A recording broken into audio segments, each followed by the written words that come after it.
Welcome.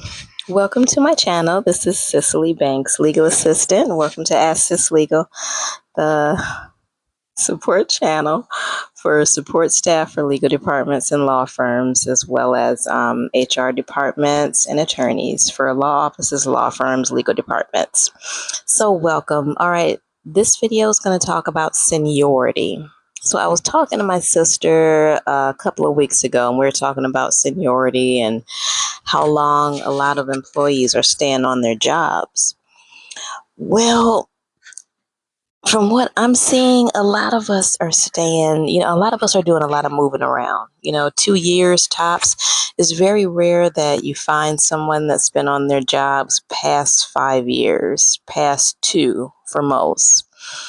And I said before, some of the reasons, some of the reasons could be not negotiating your salary good enough, maybe human resources won't budge and increasing your pay, refusing to negotiate, or poor management, poor treatment.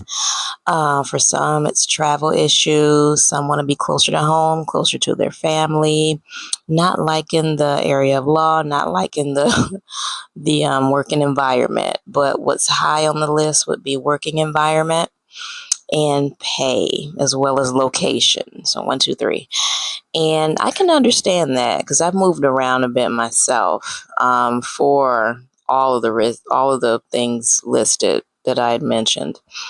And it's important that you make the decisions that's best for you and your household. Now, I also said previously, you got to stick it out somewhere, because at some point you're doing a lot of moving around. You're going to have to explain that to your potential boss. Okay, like why the short stay here and there. That's going to come up eventually for anyone that really catches that.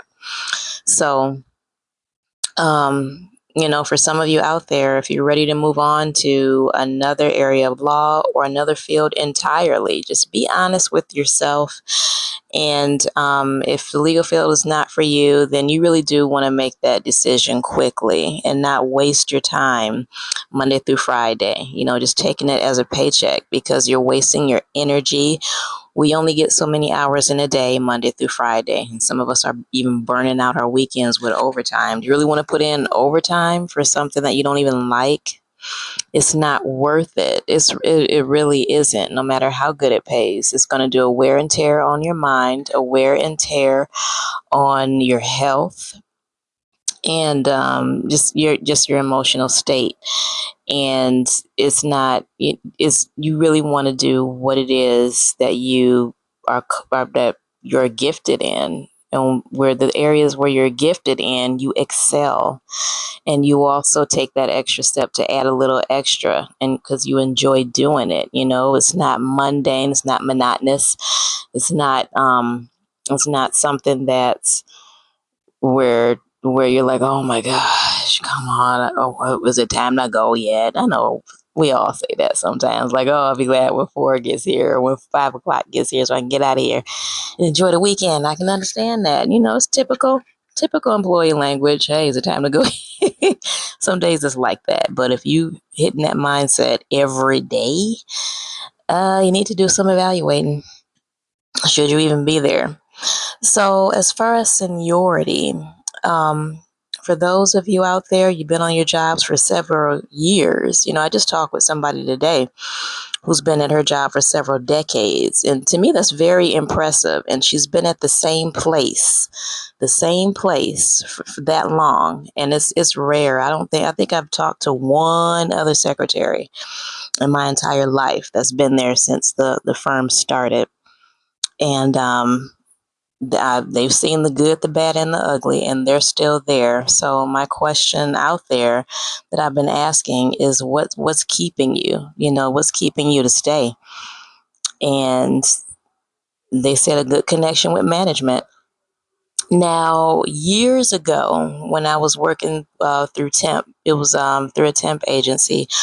One of the recruiters told me, and this is a little side note to those of you out there that are just starting new jobs. One of the recruiters told me, she said, sis, if you want to keep your job a little longer, if you want to stay a little longer, she said, stay away from those gossipers. Stay close to the people that can promote you. And she said, you'll be all right. And she said, area of law, sometimes it does matter as well. You know, some areas of law don't go through such a large pool of support staff. She said the ones where they're pretty much stable is corporate or intellectual property. So holler at me if that's true, and you work in those areas of law, corporate law or intellectual property or probate and real estate. She said those can be the most stable. I don't like any of those areas, any of those areas of law. No, I did corporate. This stuff was like Greek to me. I'm not even gonna get on real estate. Intellectual property, Greek. So no, that's not my area. Yeah, my area. So I'm not gonna waste time in that area. But if you're out there and that's your field and you like that, kudos to you. Okay. So seniority. So when you're at a job for a long time, it's really good. You get to see your pay. I hope your pay increases as you're staying there. Come on now, unless y'all work something out and you got a really good boss and whatever the makeup is, to even things out while you're doing there, you know, and while you're there so long, you know, you gain good friendships as well. Not many places will cover you if something's wrong. Like, don't worry, I got you. You know, I see what's going on. I'll handle it. It's rare to find places like that these days. I'm so sorry. I'm so sorry. So I hope you got a good management staff. You know, that really does matter. So many places out there are picking money over their employees so much, you know. It's like whoever's bringing in the most money, you know. Secretaries these days are just disposable. Like, fine, it's not working, we'll just get someone else. But look at it on the other side. They get rid of the attorney, you know, or even if it's management, get rid of management. Then you have to bring someone else in. That's pretty much a big gap. Then you have to get, then there's training and they have to catch up on what's going on in the case, reach out to the client. Hi, I'm your new attorney, or hi, I'm your new office, you know, HR or whatever. And it can be a hassle, and especially if they're handling payroll, you don't want somebody screwing that up. So 9 times out of 10, I'm sorry, you having issues with someone and you're an assistant, 9 times out of 10, they're going to get rid of the assistant. And even in some places, it's maybe a little strong. Some places, it don't matter how long you've been there. You could have been there 50 years. They will get rid of you and keep the attorney and keep the person in management that's causing the problems. I'm so sorry, especially if they're good at their job and they're bringing in the money. It's like, you know, I'm sorry, but yeah, we're just gonna have thank you for all your help, but it's not working out. You take care. That's happened to some of you out there, and I am so sorry. And I give you a hug, a virtual hug. So that's shady as I don't know what. You put all your time and all your sacrifices in, and they turn around and pick money over you. That's some straight up, you know what. But it does happen, not just in the legal field, but in other fields as well. So virtual hugs to you, and I just tell you to shake it off, treat yourself to a week or two of vacation, and get back out there if that's what you want to do. So, and because you have such a high seniority, which is rare, you'll probably scoop something up real quick, no problem, because they'll look at that like, okay, you know, they kept you this long. Come on, we'll take you. You know, and I hope it works out at your new place. I'm pretty sure it will. Might even put you in a management position. Think of it that way too, if that's what you're open to. You know, you don't have to stay assistant year after year, decade after decade. You know, it's all right to move up if you have that open door to you. You know, so just think about it. Don't paint yourself in a box or in a corner, as I said before. How high do you want to go? There are some places for growth. And if assistant is what you want to do until you retire, you know, then that's you. That's what you want, fine. But for those of you that are looking for growth, just look for some open doors, you know, branch out. Make sure others are noticing your work and your willingness to expand in what you do. Like, hey, I'd like to help out with this project. If you don't mind, there might be talk about a big trial. Get your hands in it and see what you can do. Okay, and learn some things. That'll be great to put on a resume, and that'll be great to talk about during evaluation, that you were willing to pitch in and help out for something like that. Okay. So next time they have a big project, they're going to include you and send you an email. Say, hey, you did great on that last project. You want to help with this one too? And in fact, we'll let you head that up. Get everything organized. We'll meet such and such day. Let us know what you got, and we'll take it from there. Doesn't that sound good? Just think about it. Be open to stuff like that. Don't just sit at your desk and do the same thing year after year, month after month. Spread out. Okay? That helps you. That helps your expertise, and it shows that you're willing to grow. You're not staying stagnant. If there's anything that HR looks at, they look at growth. The ones that are good and do care about their assistants, they look for growth. Anything you're trying to utilize, anything else you want to learn. Are you open to learning new software? Are you taking a class? You can take all the classes and education you want to, but in this world, experience will always trump whatever class or extra curricular you take. It's great. It's great. It's a piece of paper. It shows you did it, took the test, got the certification, and all that. But your experience will always scream louder than that piece of paper. We can agree to disagree on that, but from what I've seen out there, your experience will scream louder. Okay, if you can get it done quickly and accurately, you're good. So, seniority. Don't beat yourself up if you've been floating around a little bit. I really do hope you find a place that you like, a place that works with your expertise, a place where you can grow, and it's not Armageddon. You're not fussing and fighting with other secretaries. You're not fussing and fighting with your attorneys or HR department. That sucks if you have to go in Monday through Friday and deal with that crap. You know what I'm saying? So I have a list here of some things that might be affecting your seniority, why you've been floating around a lot. So I'm just going to list them off, and we're going to talk about them one by one, okay? So one is, not every place is worth staying that long. Like I said, you may be there for a season. Get whatever experience you need, grow. And some of this, is character development as well. Now, to do your job, that's one thing, and you cross your T's and dot your I's, get there on time, extra early. What is that? Get there early, leave there late, the perfect employee, but it is your character that will keep you. So if you got a suck personality and you bucking heads with folks left and right, what you think? What you think gonna happen? They don't care. If you know what I mean? Your personality sucks. You're not getting along with folks. That's a red flag. And no, you're not gonna be there long. Okay, they're gonna flag you as a problem employee. Or they'll keep you, but as they get new people, they'll tell you, yeah, just stay away from that corner, that area over there. She don't get along with nobody. Okay, and you don't want that kind of reputation from the place that you work.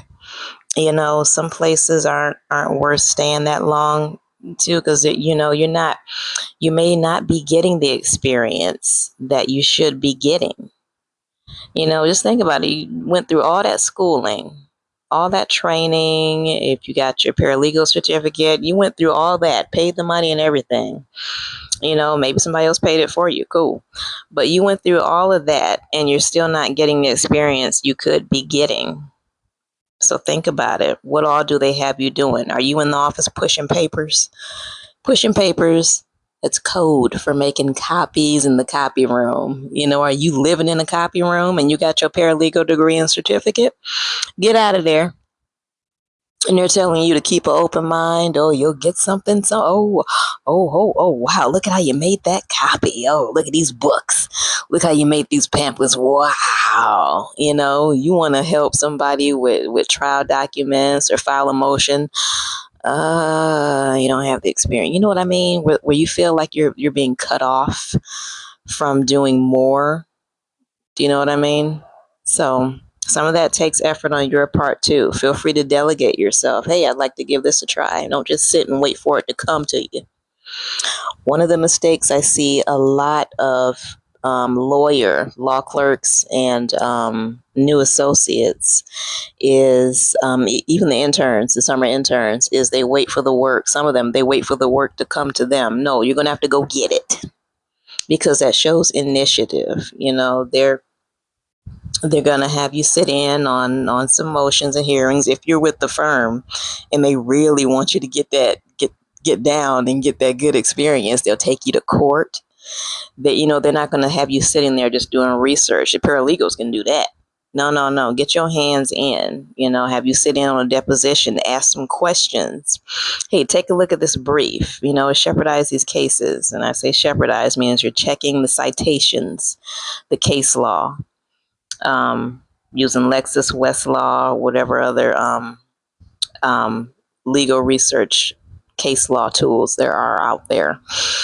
And that's just a good thing to do. So not every place is worth staying that long. So don't feel bad about that. Number 2, I don't know where all of you are spiritually, but I do believe in God the Father, God the Son, God the Holy Spirit. So it was never God's purpose for you to stay that long.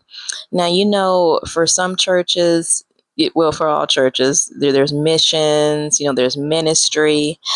Missions meaning traveling, going to other countries, telling them the gospel, even in the U.S., going to other places, other cities, spreading the gospel, telling people about Jesus, and things like that. And, your career can be a mission field as well. So whatever you have on the inside of you, the law office can be such a negative, it can be such a negative and a stressful, highly stressful environment. Not all offices are like that, but you're dealing with a lot of emotional baggage, a lot of pressure, a lot of, some offices, as you walk in, you can just feel the heaviness. You know what I mean? Of the overwork, the deadlines, the pressure, people tired, coffee cups after coffee cups. Just some days you can just feel it. So some places God may have you there to share your positive side. So I hope you're a positive person. Everything is not always sunshine and rainbows, but you're in a place and you got somebody that's sitting across from you or next to you in their office or in their cubicle, and they always have something positive to say. That's a plus. It helps. It really does help. And you never know whose day you made based on a positive word. And that's important, because people not only are dealing with the heaviness from the workplace, but also from their homes. There's a work life, and then there's a personal life. What's business is business, what's personal is personal. And I said before in my therapy video, some of us are going to work unpacking our problems, whether it's intentional or unintentional, and it doesn't have to be. So it helps to be a positive light in a dark environment. If you work in if you work in a corrupt office, I'm sorry, man. Yeah, that doesn't mean you'll be there long, though. But for whatever you're there, take it for what it's worth. Put a smile on somebody's face. That don't You ain't got a brown nose and kiss anybody's butt to get along with somebody. By all means, please don't brown nose. Don't brown nose. Please don't do that. Okay.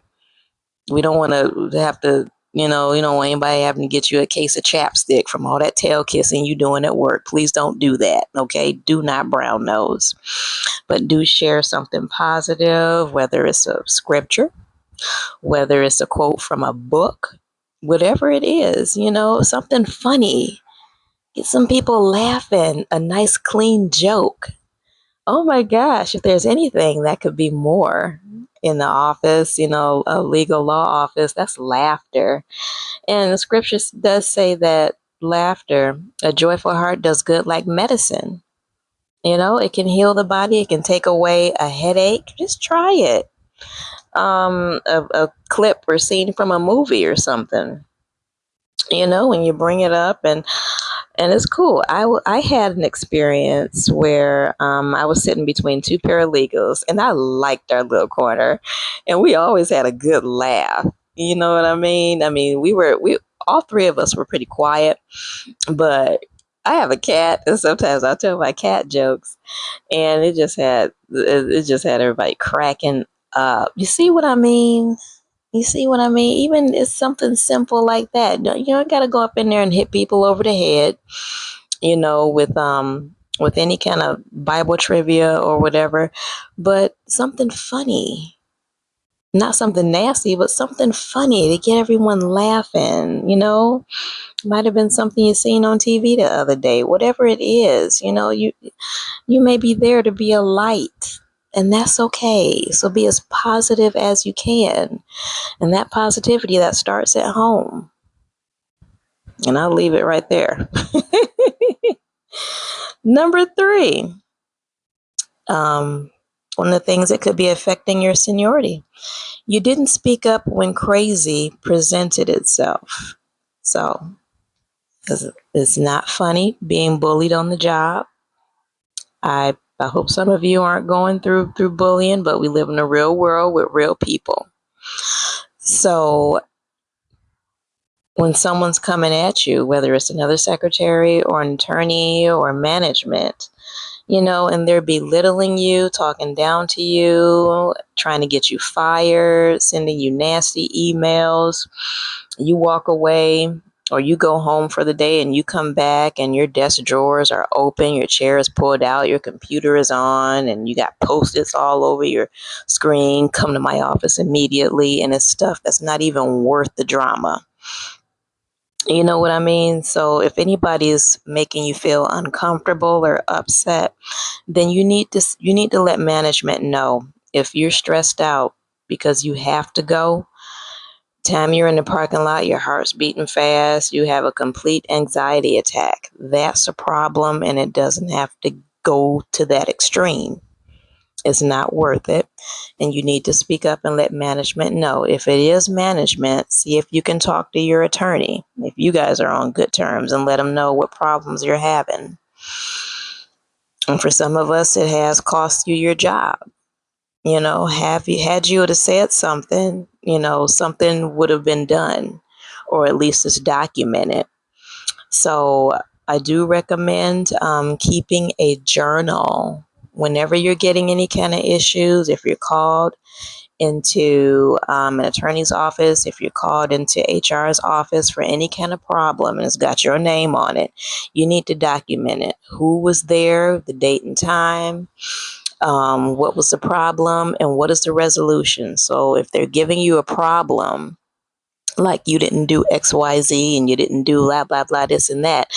Okay, we're talking about it. What is the solution? If they're saying, I don't know, then that whole meeting is pointless. And that's just them trying to flex. And that's not right. So there's a problem. I'm assuming there's a solution because you called me in here to discuss the solution so this doesn't happen again. You see what I mean? So when you're having problems, it is good to speak up. And some of us are quiet. I've been in some places where I didn't speak up. I didn't say anything until after. And I had sent some paperwork over to HR, and they went into investigation. What happened after that, I don't know, because I wasn't there anymore. But I had to document everything and notes and times and everything of when these events happened. And and it wasn't just me, it was other people that were having issues. And so they weren't there anymore either. So those things do happen. But when crazy presents itself, then you got to make a decision. Some of this is not just somebody having a bad day. Some of this is not just people or persons having a bad day. No, we don't have to go into victim mode about it, because that's not worth it either. You're not a victim. Okay, for one, you're there to do your job and do it to the best of your ability. You are not there to be anybody's emotional whipping post. Okay, let that sink in. You don't have to be anybody's little peon just because they're having a bad day or didn't get their coffee or didn't settle their case or, just, oh, that's just my personality. Well, I don't buy that from anybody because if you think about it, it can be controlled unless you want some kind of medication. However you are and you coming off wrong to folks, you can control it because you wouldn't act that way to people that you want to impress. Would you talk to the partners and shareholders that way? Would you talk to your HR manager that way? No, because you want them to think well of you, but you let it rip around other people. And don't think other people are not taking note. They are. So watch out. So that's one. Number 4, the place you are may be a shady business. Are you a part of an office that's screwing over their clients? Now, I've seen paperwork in the past where the attorney made off better than the amount they got for their client. You got to be kidding me. Talk about a knife in the back. If your attorney made off better than you didn't have good representation. That's just my opinion. So if there's shadiness in people, their office ethics are off. Their office ethics are off and they don't care about their clients. Why would you want to stick around in a place like that? Because that affects your professionalism as well. And as I said before, some of these law places are being undercover investigated, but they don't know it. And it won't be long before they get a letter from the attorney grievance about the practices that they're doing. So I wouldn't want to stay somewhere where it's shady and they're mishandling people, mishandling pay, screwing up paychecks. Oh my gosh.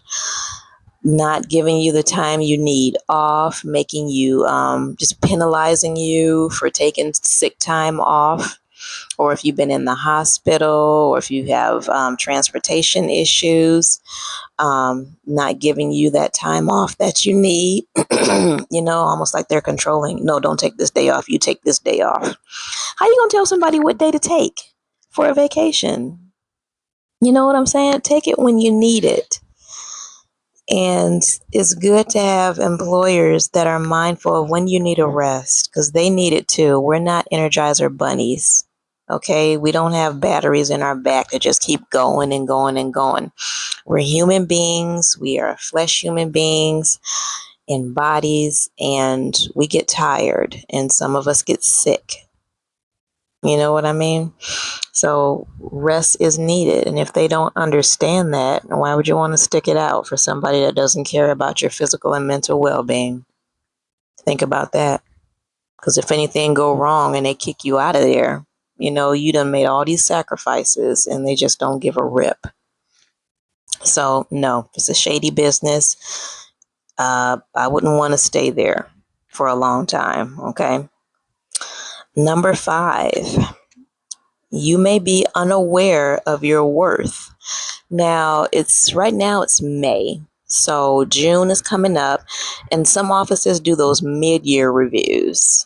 So how things have been going from January up until now, have things gotten better? Some are getting bonuses mid-year. That's cool. I've been in some places that did that, and that's cool. They won't even say anything, but you'll know when that money hits your bank account. That'll let you know something. You don't see nothing? Hey, being called into the office, this is why. So that's the mid-year review. And, if there's some things you really don't have to tolerate. Shouldn't have to tolerate anything, but you really don't have to tolerate mistreatment. You don't have to tolerate a low pay. Now, for some of us, we're taking these jobs. I really need the money. Hey, look, I get it. I understand it. I've been there. You know what I mean? So if you're in a position, you're not utilizing your skills, you're not learning anything, you're bored out of your mind, the benefits are bad, the pay is bad, why are you there? Do you know what you're worth? Do you know where your area of expertise are? Do you know what I mean? Because I'm seeing some of these young ones come in with good pay and barely any experience. So what's up with that? So don't tell me that, oh, they're paying you XYZ, and don't even think about pulling out the race card, okay? So before we start saying, oh, because I'm black or because I'm Hispanic or because I'm Mexican or whatever, Asian or whatever, because I'm a woman, whatever, before we start pulling out them cards, what are your areas of expertise? If someone was to put a price on you based on the work you can do, what would that be? So sit and think about it for a minute. You know where you did your education. You know where you've been trained or where you learned from. Past work experiences where you've worked before. If someone was to put a price tag on you, what would it be? If you look from the other side of the employer side, what would it be? You know what I mean? So that's completely up to you. Be aware of what it is you're worth. Feel free to talk to a career advisor. There are some out there. I'll try to find some good resources for you. But get with career advisors to see about utilizing your skills, making you more of an asset to an office when you get there, because that helps. Because if you're just doing the Monday through Friday thing, just sitting, it's like, okay, we need somebody that'll be kind of indispensable. Somebody we can rely on, somebody that's got something unique that's not like others. And be careful, because some places will use you. So don't be so quick to dish all that out. Learn the place first. Learn the place you're at first, and then a piece at a time. Because some folks, they will use you, take your expertise, and kick you out of there and toss it over to another person to make them better. And that's not right either. And you don't have to tolerate and settle for that. And that ties into number 6. One of the things that may be keeping you out of seniority, your skills are lacking. So, like I said, school, you want to go back to school, that's fine. But my opinion, we can agree to disagree. Experience will always trump your education. I don't care how many degrees, letters behind your name, that's great. Some places take pride in that. Oh, wow. When I was out there, when I was done with school, that first year of interviewing, it was rough. It was really rough. If you didn't have 5, 10 years experience as paralegals, they weren't looking at you. I interviewed at some places and they turned my resume over and pushed it aside and just asked me, what can you do? And I just got out of school. My jobs at high school was Taco Bell and working in the education office on campus. And I'm like, oh, you got to be kidding me. Did my little intern. But that was, you know what I mean? I'm like, gosh, really? So a lot of people from my paralegal program, they went off to law school. They were like, you got to be kidding me. This is what I went to school for? And a lot of us, we did have a hard time picking up good jobs. Some places wanted us pushing papers, lived in the copy room, making copies. Oh, keep an open mind. Are you kidding me? Times are so different now. Now it doesn't seem like you need any kind of certificate or degree. Depending on where you are, they'll train you on up. I don't remember being anywhere where I was trained from the ground up. A lot of stuff I had to learn on my own. I'm like, what the heck is this? And I've talked to other women that came in as temp for some of the offices I were at, and they was like, I just gave up legal for a little bit because nobody was willing to train. Well, times are different now, because a lot of the men and women are retiring, and so now we got a whole new wave of people that's coming into the field. Some of them with paralegal education and some not, and they're being trained from the ground up. That's great. I would have loved it for somebody to give me a chance like that, way back when I got out of school. But that was a rare, very rare find. And they just wanted experience. If you had the potential, with the intention of going to law school, they took you in. And yeah. So Look at your skills. Try to find places that will train you.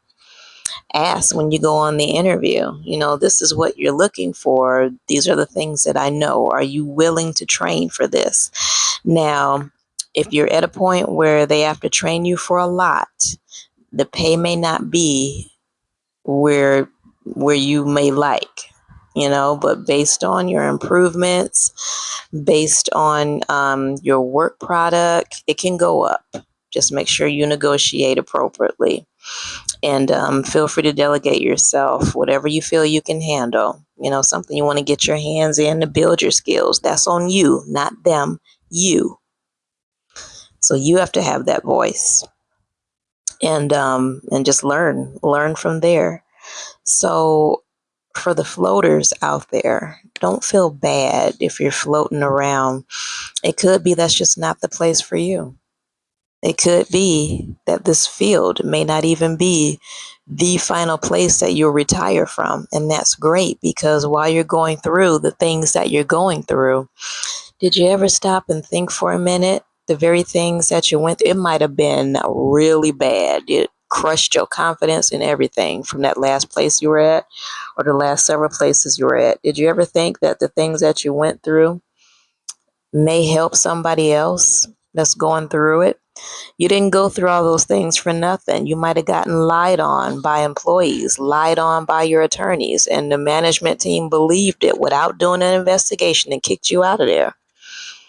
I know that's happened to some of us out there, myself included. So take it as an experience, take it as some growing pains, learn from it.